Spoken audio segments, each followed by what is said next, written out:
kebaikan, hidupku bukti kasih-Mu, hidupku telah ditebus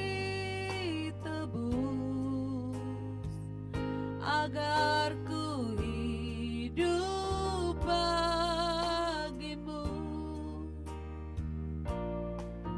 Hidupku untuk memuliakan-Mu, hidupku untuk kenikmatan-Mu, hidupku untuk melayani-Mu seumur hidupku.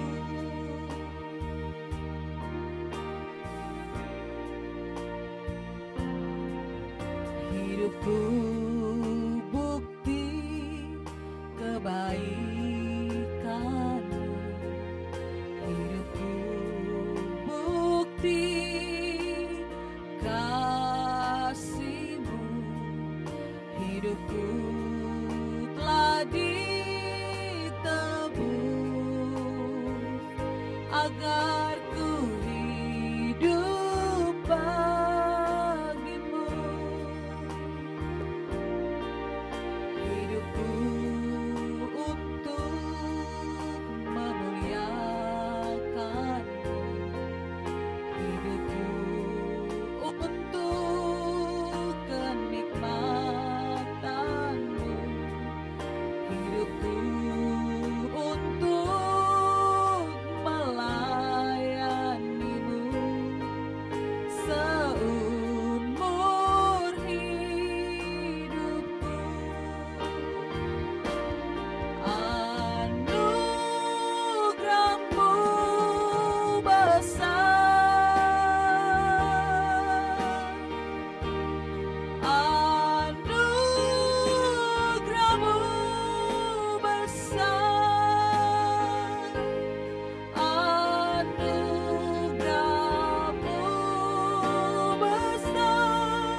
Ku kuatkan hatiku, percaya janjimu, hidup kekal kau beri kepada hamba-Mu yang setia, selamanya bersamamu.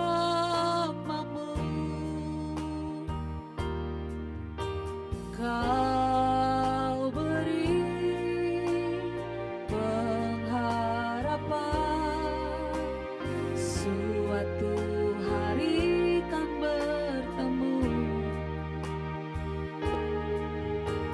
di surga yang kekal bersamamu Bapa. Kau beri sukacita dan damai sejahtera.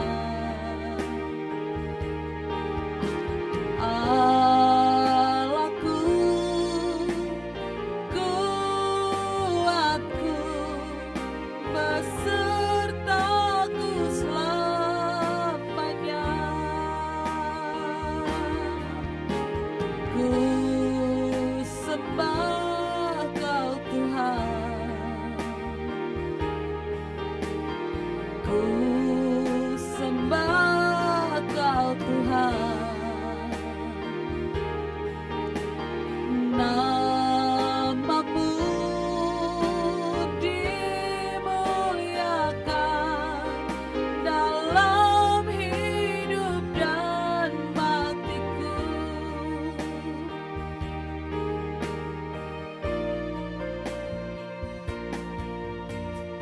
Ku kuatkan hatiku, percaya janji-Mu, hidup kekal Kau beri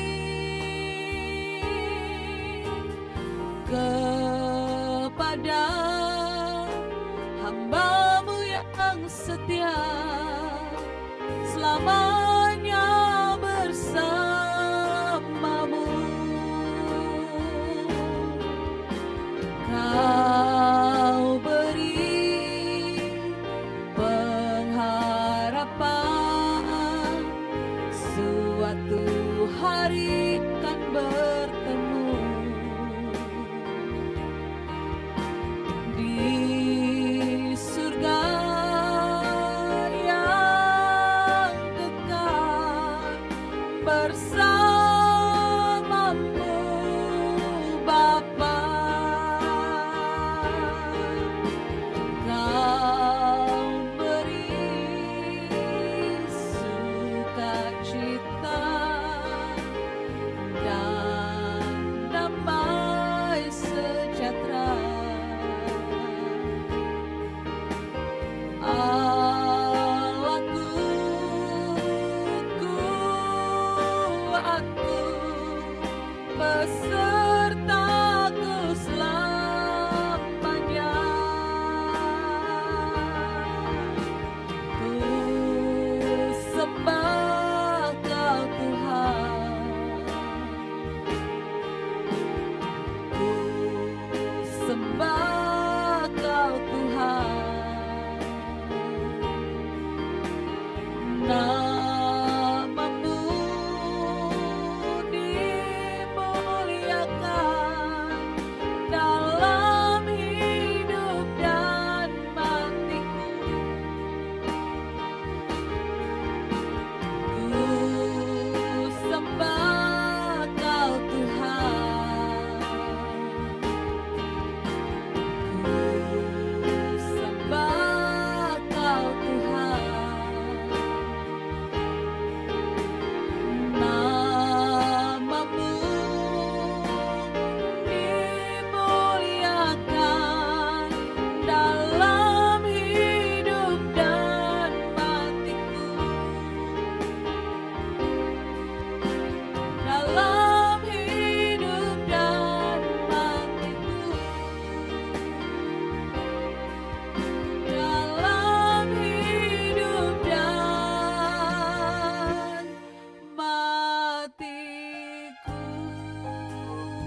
Shalom, salam sejahtera bagi Bapak Ibu sekalian yang senantiasa mengikuti acara Exousia Bible Teaching.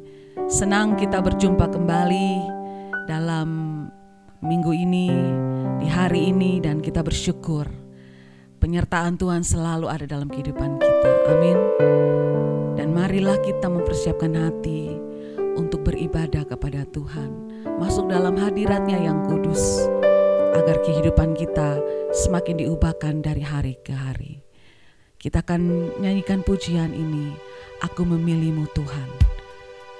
Engkaulah satu-satunya Allah dan Tuhan. Bagiku, bagi keluargaku, bagi semua orang yang aku cintai, Engkaulah segalanya.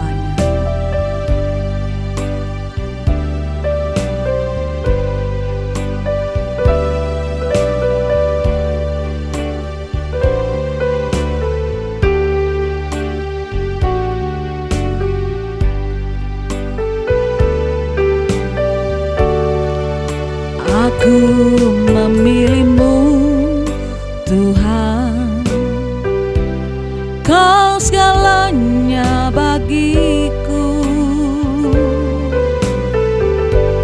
Ku mengenakan hidup-Mu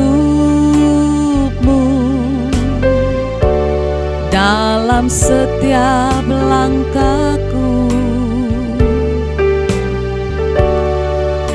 Diriku telah Kau beli dengan darah yang suci.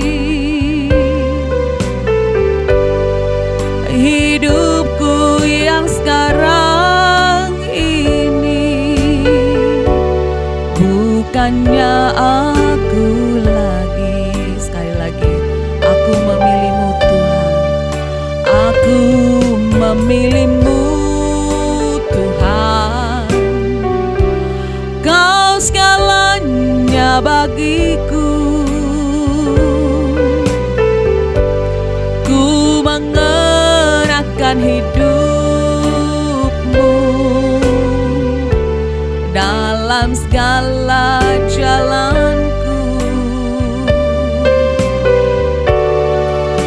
Diriku telah Kau beli dengan darah yang suci. Hidupku yang sekarang ini bukannya aku lagi.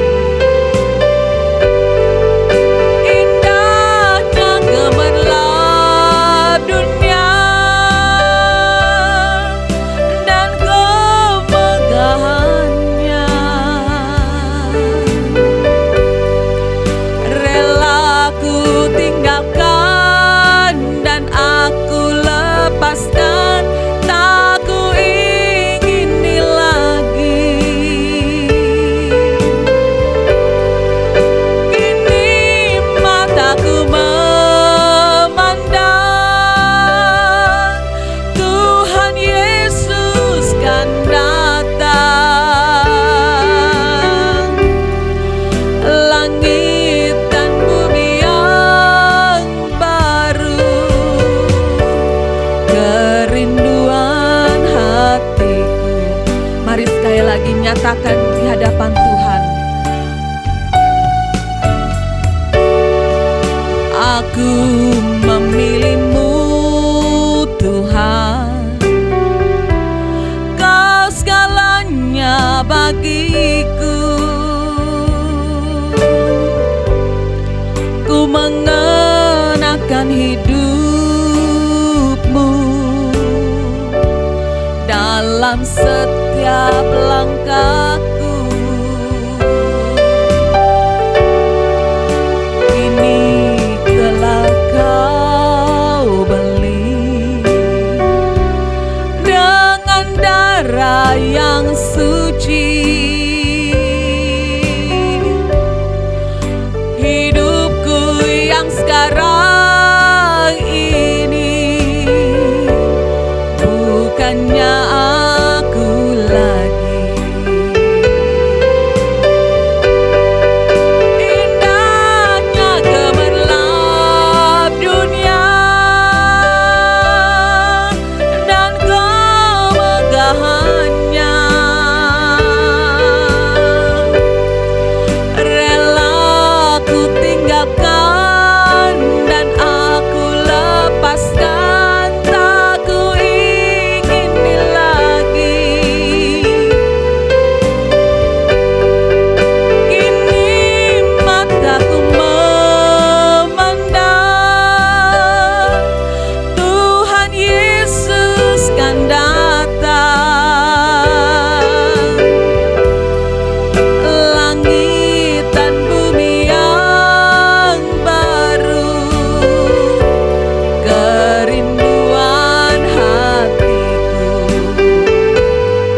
suatu hari nanti kita akan berjumpa dengan Tuhan kita.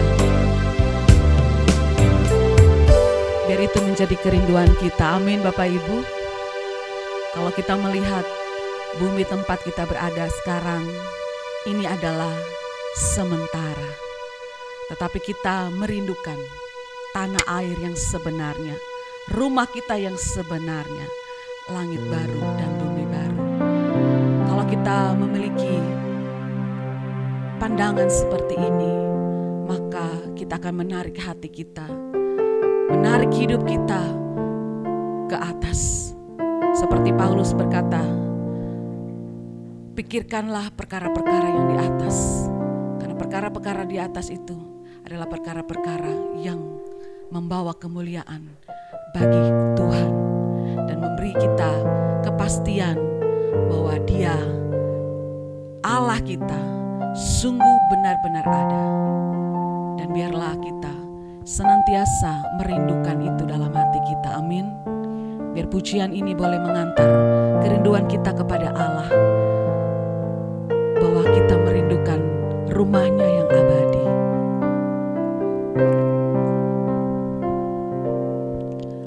Ku tatap langit di atasku,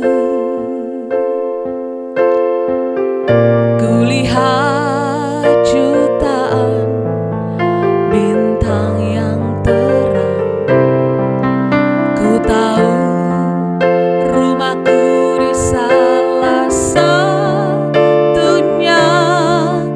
rumah yang Kau sediakan bagiku. Ku tatap tempatku berpijak, bumi yang indah tempatku ada. Ku tahu ini tak selamanya, ini bukan rumahku. Suatu saat nanti ku tinggalkan semua, ku pulang ke rumahmu Bapa. Suatu saat nanti kita akan berjumpa, tak ada yang dapat memisahkan kita selamanya.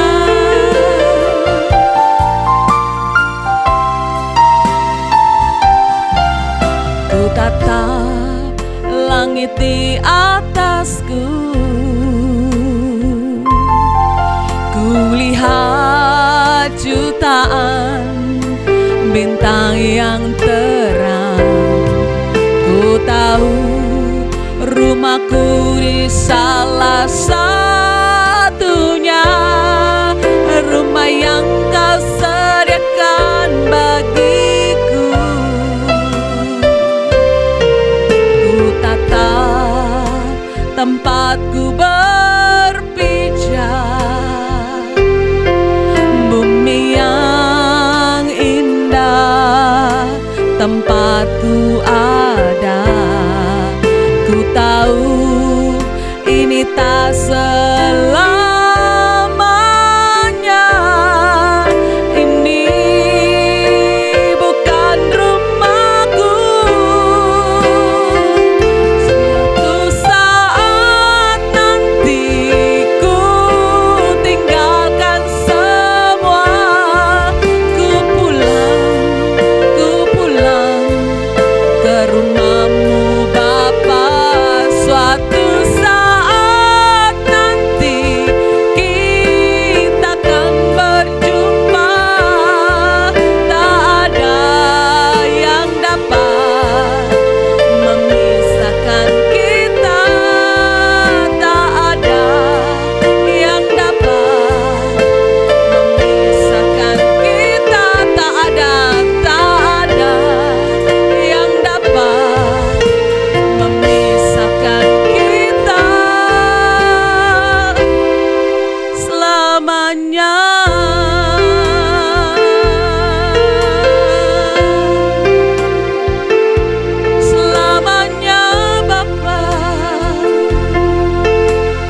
yang terbaik bagi kami. Setiap orang yang hidupnya berkenan di hadapan Tuhan. Setiap orang yang melakukan kehendak-Mu. Setiap orang yang mengerjakan pekerjaan-Mu dan menyelesaikannya. Setiap orang yang setia sampai akhir. Setiap orang yang bertahan sampai kesudahannya. Kiranya Tuhan memberkati kami, agar kami memiliki iman yang terus kami pelihara sampai hari kedatangan-Mu. Sebab kami merindukan hari itu, Bapa. Ketika Tuhan datang kembali, menjemput kami, membawa kami pulang ke rumah kami yang sesungguhnya. Dan kiranya Tuhan berfirmanlah melalui hamba-Mu. Biar setiap kebenaran yang disampaikan boleh membuat kami mengerti. Membuat kami memahami maksud-Mu, Tuhan. Agar kami tidak menyia-nyiakan kesempatan hidup kami di dunia ini. Tetapi kami berlomba-lomba masuk dalam pertandingan yang Tuhan telah sediakan bagi kami. Pertandingan iman yang harus kami selesaikan sampai akhirnya. Terima kasih Tuhan Yesus. Kami mengucap syukur. Amin. Amin. Baik Bapak Ibu, hari ini kita akan masuk pada tema yang baru. Saya share screen dulu ya.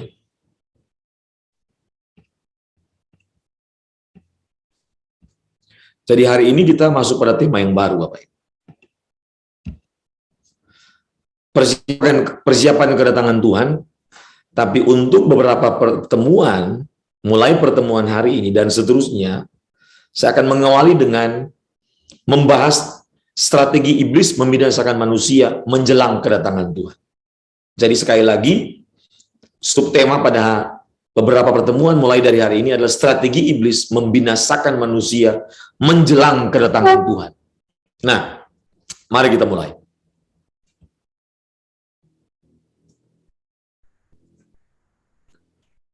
Kejadian pasal yang pertama ayat 27. Ini adalah ayat dasar untuk kita bisa membahas dan melanjutkan perjalanan pembahasan dari subtema dalam beberapa pertemuan ke depan seputar tentang bagaimana strategi iblis membinasakan manusia menjelang kedatangan Tuhan. Maka Allah menciptakan manusia itu menurut gambarnya. Menurut gambar Allah diciptakannya dia, laki-laki dan perempuan, diciptakannya mereka. Perhatikan baik-baik Bapak Ibu. Kejadian 2 ayat 7. Ketika itulah Tuhan Allah membentuk manusia itu dari debu tanah dan mengembuskan nafas hidup ke dalam hidungnya. Demikianlah manusia itu menjadi makhluk yang hidup. Ini melanjutkan apa yang kita baca tadi. Kebenaran penting dalam penciptaan manusia yang Bapak Ibu dan kita semua harus pahami dan harus dipegang selama kita menjalani kehidupan. Yang pertama, identitas manusia adalah gambar dan rupa Allah. Ini penting sekali. Sekali lagi, identitas manusia adalah gambar dan rupa Allah. Artinya kita tidak perlu mencari-cari identitas kita. Kenapa? Alkitab telah menjelaskan, telah mengajarkan kepada kita bahwa identitas kita manusia adalah gambar dan rupa Allah. Yang kedua, identitas manusia adalah imago Dei. Ini menjelaskan bahwa kita adalah citra Allah. Kalau tadi bicara selem dan demo, gambar dan rupa, gambar merujuk kepada komponen, pikiran dan perasaan, sedangkan rupa itu merujuk kepada kualitas pikiran dan perasaan yang harus sama, serupa dengan Kristus Yesus. Dan kita adalah image of God. Kita adalah gambaran Allah. Gambaran Allah yang ada pada kita tidak merujuk kepada gambaran fisik, tapi gambaran Allah yang ada pada kita merujuk kepada sifat-sifat Allah, karakter Allah, dan potensi Allah yang ada dalam diri kita. Itu sebabnya kita disebut image of God, imago Dei. Ini penting sekali untuk menjadi pegangan sebagai kebenaran yang kita temukan dalam penciptaan manusia. Kebenaran dalam gambar dan rupa Allah. Segambar dan serupa dengan Allah adalah identitas sejati manusia. Segambar dan serupa dengan Allah merujuk kepada sifat atau karakter dan potensi yang berasal dari Allah, bukan gambaran fisik. Nah, bagaimana cara iblis menghancurkan manusia sesuai dengan subtema kita dalam pembahasan beberapa pertemuan ke depan mulai hari ini? Perhatikan baik-baik Bapak Ibu. Sejak di Eden, sekali lagi, sejak di Eden, iblis berusaha menghancurkan gambar dan rupa Allah yang ada dalam diri manusia. Sekali lagi, sejak di Eden, bukan baru sekarang. Sejak di Eden, iblis berusaha menghancurkan gambar dan rupa Allah yang ada dalam diri manusia. Dan itu tercatat dalam Kejadian pasal 3. Nah, perhatikan baik-baik. Apa sih yang dihancurkan iblis? Perhatikan. Iblis menghancurkan gambar Allah dalam kehidupan manusia. Iblis menghancurkan identitas diri manusia. Iblis mengganti gambar Allah dengan gambar iblis. Dengan kata yang lain bahwa peristiwa di Eden bukan sekedar peristiwa kejatuhan manusia dalam dosa, tapi peristiwa kudeta iblis atas apa yang Tuhan taruh, yang Tuhan install dalam diri manusia. Iblis mengambil, merusak, menghancurkan gambar Allah dan mengganti dengan gambar iblis, mengganti dengan imajinasi iblis, mengganti dengan keinginan iblis, mengganti dengan benih dari iblis, sehingga manusia berbelok, menyimpang dari gambar Allah, menyimpang dari kehendak Allah, menyimpang dari tujuan Allah. Iblis mengganti gambar Allah dengan gambar iblis, dan itu peristiwanya terjadi di Taman Eden. Dan sampai hari ini, usaha-usaha, rencana dan strategi dari iblis adalah semua dalam mengganti gambar Allah dalam diri manusia dengan gambar iblis. Makanya coba lihat, ketika manusia melakukan pelanggaran kepada Allah, dia bukan hanya melanggar dari perintah. Ini harus dipahami. Manusia bukan hanya melanggar dari perintah. Manusia bukan hanya menyimpang dari perintah atau tujuan, tapi manusia melakukan pelanggaran direct, memberontak kepada Allah. Manusia memberontak langsung kepada Allah. Ini yang berbahaya sekali. Yang mungkin selama ini kurang dipahami dengan benar oleh banyak orang. Banyak orang berpikir kejatuhan manusia dalam dosa atau masalah dosa cuma masalah pelanggaran, masalah menyimpang dari kehendak Allah. Bukan cuma sekedar itu, tapi dosa adalah pemberontakan kepada Allah. Ini penting sekali untuk diajarkan kepada anak kita. Karena iblis, bagaimana dia menghancurkan gambar Allah dalam diri manusia? Senjatanya satu, dia menyuntik benih pemberontakan. Bagaimana supaya manusia berontak kepada Allah? Dia mengubah kebenaran yang ada dalam diri manusia dan menanamkan benih baru, keinginan agar manusia ingin menjadi sama seperti Allah. Makanya kalimat begini, saya pakai bahasa sederhana. Kamu tahu enggak kenapa Allah melarang kamu makan buah itu? Walaupun buah itu kan figuratif. Karena kalau kamu makan buah itu, kamu akan menjadi sama seperti Allah. Iblis ingin menciptakan manusia, mendorong manusia, menggiring manusia, agar manusia itu memiliki keinginan untuk menjadi sama seperti Allah. Dalam hal apa? Tiga. Manusia ingin menjadi pribadi yang omnipoten, maha pencipta. Yang kedua, omnipresent, maha hadir. Dan yang ketiga, omniscience, maha tahu. Itu benih iblis. Sedangkan Allah menjadikan kita segambar dan serupa dalam karakternya, dalam sifat-sifat kekudusannya, dalam sifat-sifat keilahian, sifat-sifat yang suci Allah. Bukan dalam rangka menyaingi Allah. Kita tidak disuruh menandingi Allah. No. Kita tidak disuruh menandingi Allah. Kita ditetapkan untuk menjadi serupa dengan Kristus. Roma 8 ayat 29. Berikutnya, modal dasar manusia yang diberikan Tuhan. Perhatikan baik-baik. Manusia adalah makhluk spiritual, sosial, moral, dan intelektual. Kejadian 1 ayat 26-27 dan Kejadian 2 ayat 7 mencatat. Manusia memiliki kapasitas untuk berpikir, berkreasi, merencanakan, mengelola, dan mengembangkan. Yang poin pertama tadi, kalau Anda lihat, perhatikan ini, manusia adalah makhluk sosial. Perhatikan, manusia adalah makhluk sosial. Ini penting sekali Bapak Ibu, penting sekali. Ya, saya langsung kasih tanda, manusia adalah makhluk sosial. Perhatikan baik-baik Bapak Ibu. Ini nih. Makhluk spiritual, makhluk moral, dan makhluk intelektual. Itu sebabnya manusia memiliki kemampuan berkreasi. Ya, manusia juga memiliki kapasitas untuk berpikir, berkreasi, merencanakan, mengelola dan mengembangkan. Itu sebabnya Tuhan berikan mandat pengelolaan kepada manusia, bukan kepada binatang. Karena kita punya potensi untuk mengelola alam semesta ini. Karena kitalah representasi dari Allah di bumi. Manusia juga memiliki keingintahuan yang tinggi, sangat tinggi. Iblis tahu. Dan inilah yang menjadi sasaran, medan, topon, tempat iblis berpijak. Maka hati-hati dengan keinginan. Hati-hati dengan 3 keinginan. Keinginan mata, keinginan daging, dan keangkuhan hidup. Itu bisa menjadi topon, footplate, atau tempat berpijak iblis. Atau sasaran iblis untuk iblis bisa melancarkan, menanam, dan menanamkan benihnya. Setiap manusia memiliki kekuatan dan kebebasan untuk memilih dan memutuskan. Perhatikan baik-baik, Bapak. Ya, ini penting sekali supaya kita betul-betul bisa pahami. Ya, saya hapus dulu ini. Nah, kita lanjut ya.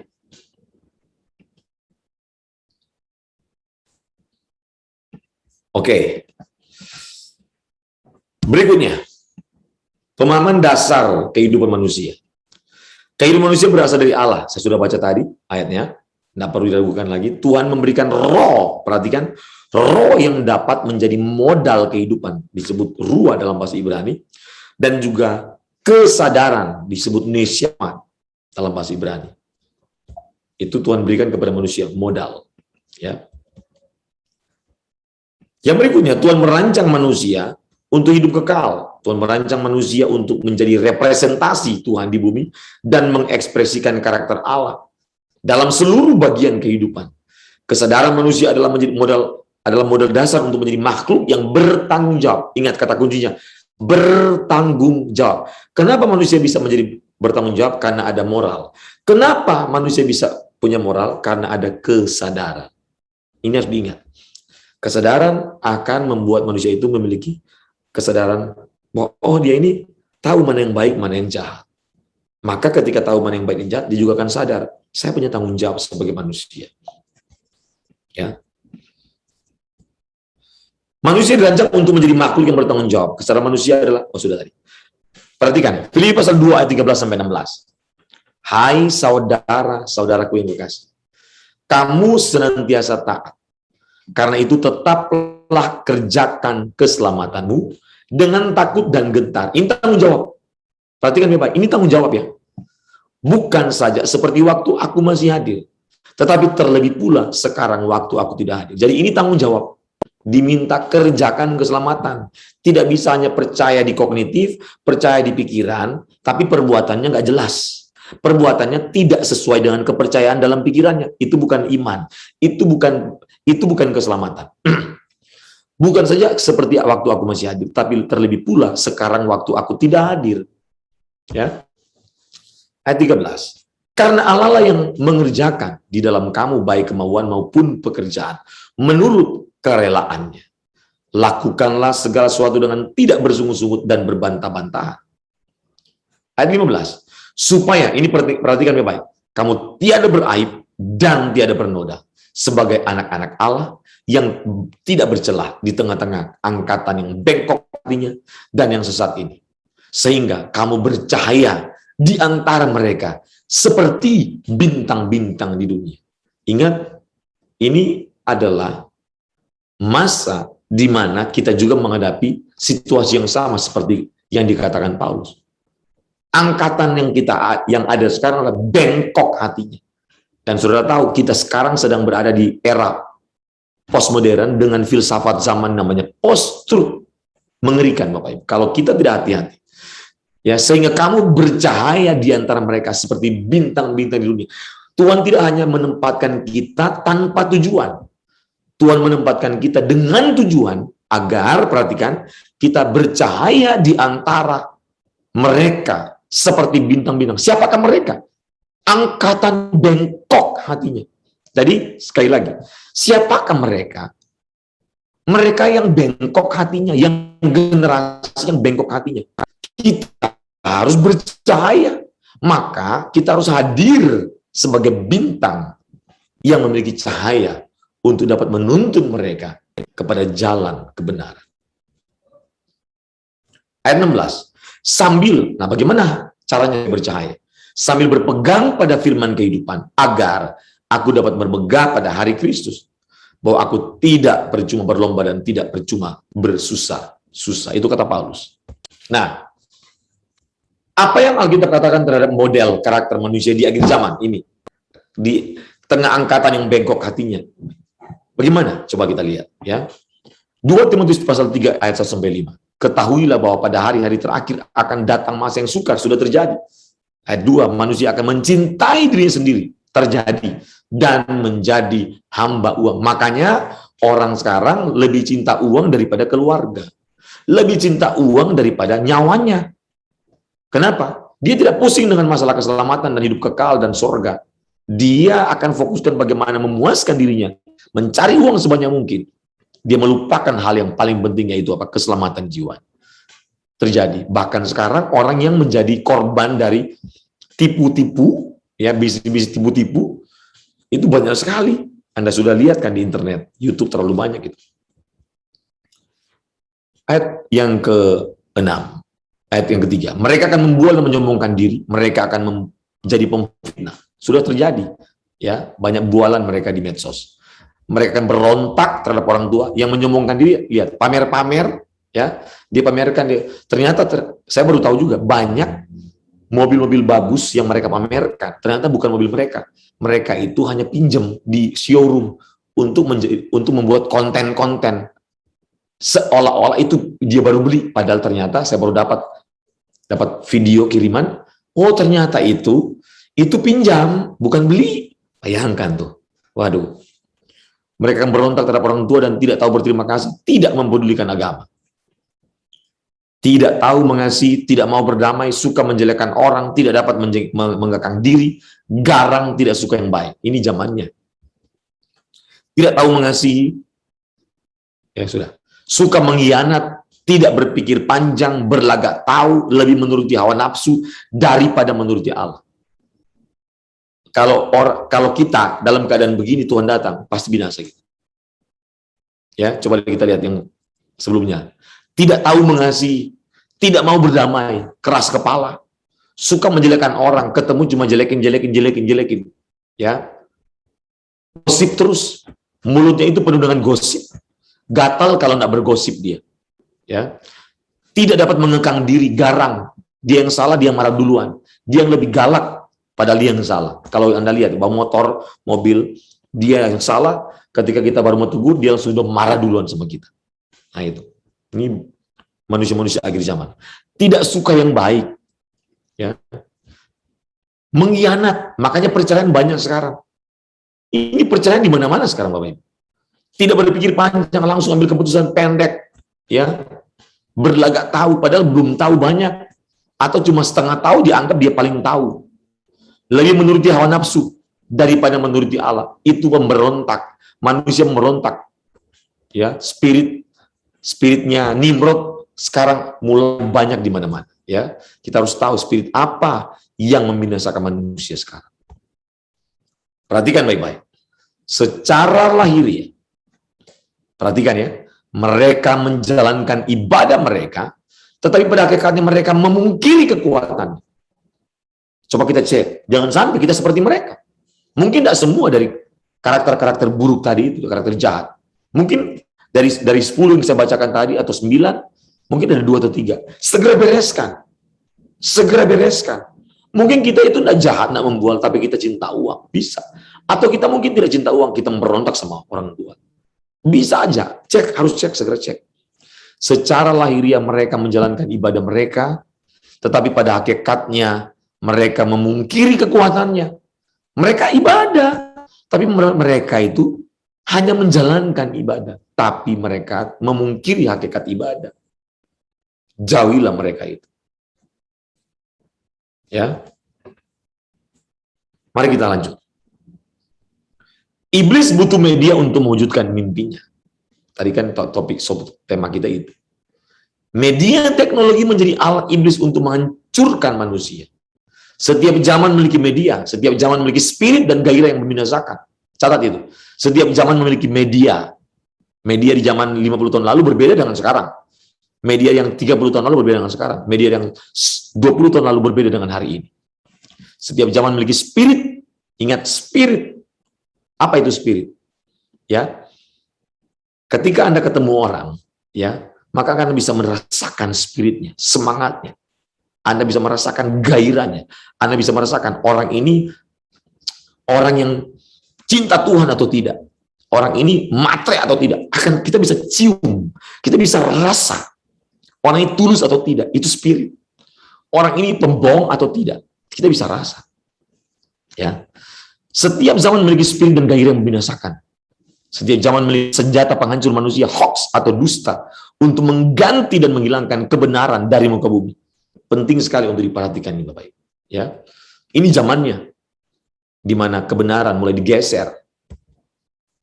Setiap zaman, ini sasaran iblis. Setiap manusia di setiap zaman menjadi sasaran iblis. Jadi tidak terkecuali siapapun dia, manusia menjadi sasaran iblis. Dari manusia pertama sampai manusia masa kini adalah mangsa iblis. Ini harus dipahami Bapak Ibu. Sejak kejatuhannya, iblis mencari mangsa untuk menjadi makanan. Ya, perhatikan baik-baik.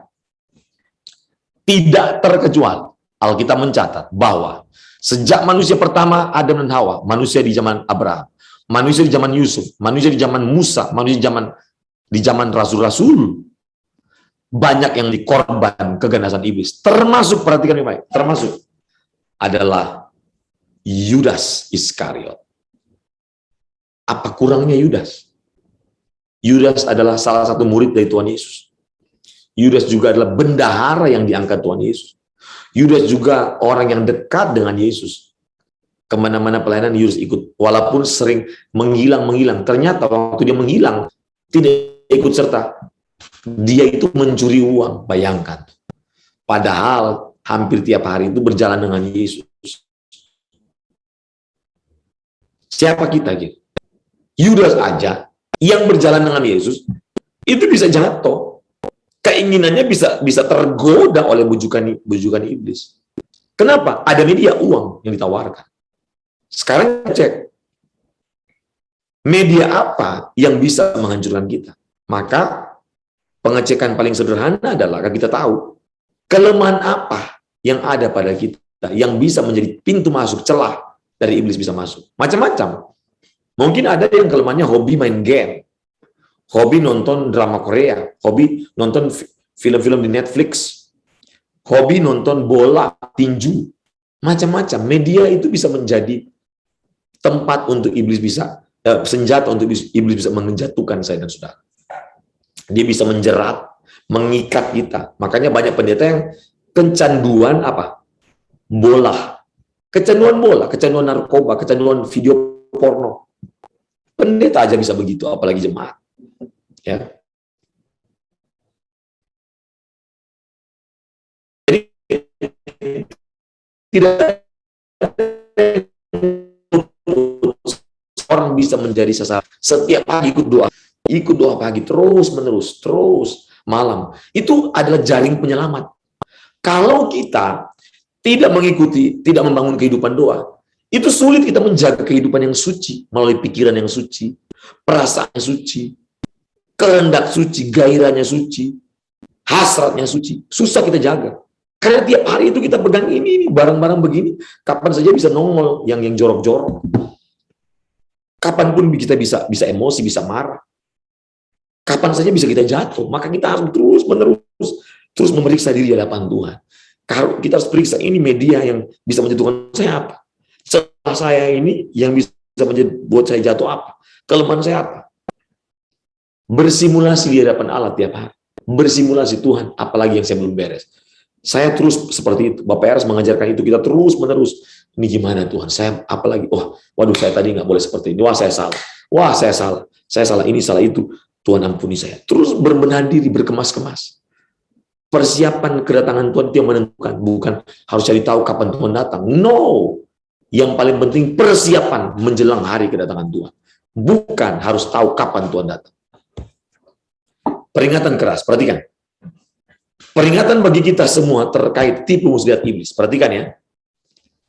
Dari manusia sekelas Adam, perhatikan, yang bergaul tiap hari dengan Allah, perhatikan ya, sampai kepada Yudas yang menjadi murid Yesus, dan tiap hari bergaul dengan Tuhan Yesus, jatuh juga. Jatuh menjadi korban keganasan iblis. Pertanyaannya, siapa kita? Berarti tidak ada manusia yang kuat. Nggak ada yang manusia yang kuat. Maka tidak ada cara lain selain kita harus terus-menerus ada di tracknya Tuhan. Bagaimana caranya? Kehidupan doa harus mau tidak mau kita terus membangun. Pagi dan malam. Ajak keluargamu berdoa ketemu Tuhan tiap hari, Bapak Ibu. Pagi dan malam terus ketemu Tuhan. Aduh, kalau orang sudah malas berdoa, saya ragukan kesucian hidup. Serius. Karena menurut riset dari Robert Clinton, dia meriset yang ada tokoh-tokoh di Alkitab, lalu yang ada di luar tokoh Alkitab. Dia meriset, kenapa ada orang yang finishing well, kenapa ada orang yang tidak finishing well. Maka dia menemukan faktor-faktor. Orang yang finishing well, tokoh Alkitab yang finishing well, dan hamba-hamba Tuhan yang finishing well, yang di luar Alkitab, yang hamba-hamba Tuhan ya, ternyata memiliki kesamaan faktor penyebab. Apa? Yang finishing well, mereka memiliki faktor kehidupannya apa? Semua, baik yang di Alkitab maupun yang hamba Tuhan hari ini, yang sudah mati, ya, maksudnya yang hidup dia setelah zaman Rasul-Rasul, mereka memiliki kehidupan doa. Kehidupan doa, sekali lagi, kehidupan doa, persekutuan dengan Tuhan. Maka jangan anggap remeh kehidupan doa, persekutuan dengan Tuhan. Yesus pun ketika jadi manusia, Yesus setiap pagi benar, pagi buta, mencari Tuhan, mencari Bapa. Dia ketemu dengan Bapa, Itu kebiasaan Yesus setiap hari. Pagi benar, pagi buta. Yesus menyendiri dan berdoa. Itu menjadi warisan seharusnya bagi kita. Itu menjadi model penuntun kehidupan kita seharusnya. Nggak usah ikut yang lain. Ikut aja. Makanya Bapak Eras terus mengajak kita berdoa pagi, berdoa malam, berdoa pagi. Ada doa puasa juga. Ini adalah kendaraan menuju kehidupan kekal. Amin. Jadi doa pagi, doa malam, doa puasa, terus-menerus suara kebenaran yang kita baca tiap hari, itu merupakan kendaraan untuk membawa kita sampai kepada kehidupan kekal. Amin. Ini bagus buat kita, Bapak Ibu. Ya, perhatikan ini.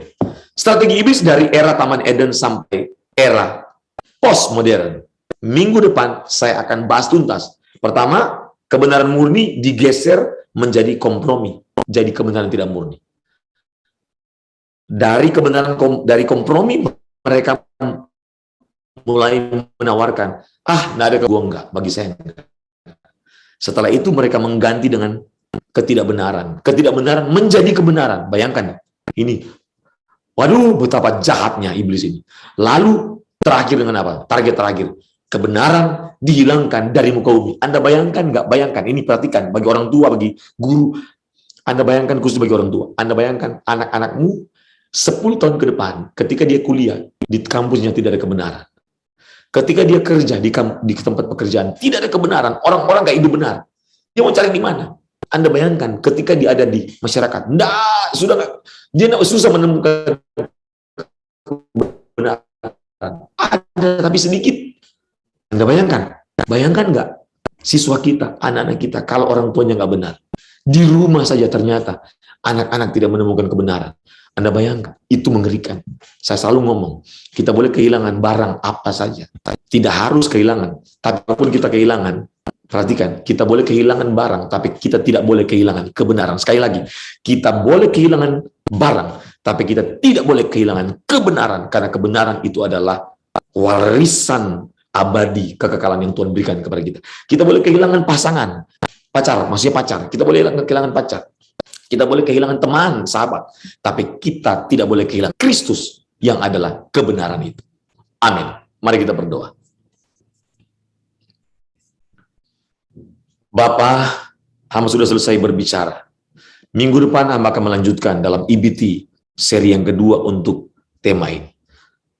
Hamba-Mu terbatas. Roh Kudus bantu hamba menerjemahkan lebih lanjut kepada semua yang mengikuti ibadah Exousia Bible Teaching.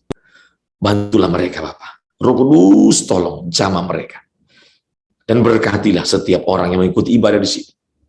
Mari Bapak Ibu, angkat tanganmu dua-dua dan arahkan hatimu kepada Tuhan. Terimalah berkat.